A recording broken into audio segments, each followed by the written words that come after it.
Spain ने Iran पर हमले की निंदा की है। स्पेन भी अब इस हमले की निंदा कर रहा है। स्पेन के पीएम ने कहा है कि तुरंत सैन्य कार्रवाई रोक दी जाए जिस तरह का हमला ईरान पर किया है। शैलेन मांगू, शैलेन, स्पेन की ओर से कहा गया, ओमान इसके पहले इस तरह से रिएक्ट कर रहा था, क्या और ताजा अपडेट, क्या ईरान के साथ अब इस तरीके के देशों की और मदद, उनके पक्ष में आने वालों की फहरिस्त बढ़ती चली जाएगी?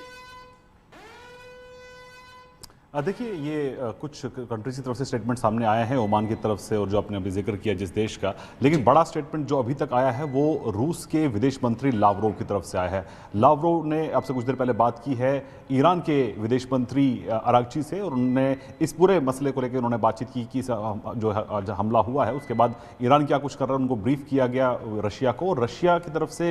ये कहा गया है कि अमेरिका ने जो किया वो गलत किया, और इसी बीच ईरान की तरफ से कहा गया कि वो इस पूरे मामले को लेकर आप आने वाले दिनों के अंदर यूनाइटेड नेशन सिक्योरिटी काउंसिल यानी कि यूएन सुरक्षा परिषद में इस मुद्दे को लेकर जाएगा, और वहां पर रूस भी मदद करने वाला है ईरान की। तो ये बड़े लेवल पर अब इस मुद्दे को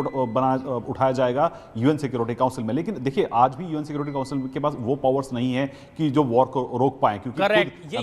यही तो एक बड़ा सवाल भी है शैलेन, जो बात आप कह रहे हैं कि अब अगर यूएनएससी में ये चले भी जाए, आप वहां पर वर्बली कह दें, पेपर रख दें, वहां स्थिति भी अगर बता दें,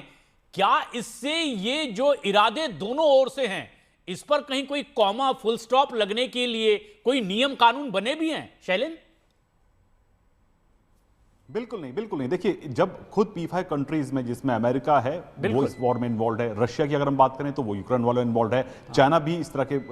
एक्शन में इन्वॉल्व रहता है, तो ऐसे में जाहिर तौर पर यूएन के पास वो टीथ नहीं है, वो पावर्स नहीं है, वो किस तरह के जंग को रोक पाए। हालांकि उसका क्रिएशन ही इस मकसद से के लिए हुआ था कि वर्ल्ड वॉर 2 के बाद वर्ल्ड वॉर 3 ना हो जाए, लेकिन जिस दिशा में ये पूरा माहौल बनता चला जा रहा है, तो ऐसे में जो बड़ी पावर्स हैं वही यूएन को दरकिनार करके इस तरह के एक्शन ले रही है। लेकिन अब अहम बात यह है कि भले ही इसको यूएनएससी में लेके जाया जाएगा, एक इंटरनेशनल मंच पर इनको इस बात को रखा जाएगा, लेकिन अहम बात यह है कि फिलहाल ईरान जो है वो प्रैक्टिकली यानी कि मिलिटरी भी है वो अकेला पड़ गया। क्योंकि देखिए, अगर हम कंपेयर करें यूक्रेन के साथ में, यूक्रेन के समय हमने देखा है कि पूरा यूरोप यूक्रेन के साथ खड़ा है, यहां तक कि जो यूरोपियन कंट्रीज है उन्होंने अमेरिका से हथियार खरीद कर भी यूक्रेन तक पहुंचाए हैं। लेकिन ईरान ऐसा देश है जहां पर इस तरह की मदद उसको नहीं मिल पाएगी। तो ये बड़ा सवाल है कि वो कब तक सस्टेन कर पाएगा इस वॉर को, क्योंकि ईरान के पास उस लेवल का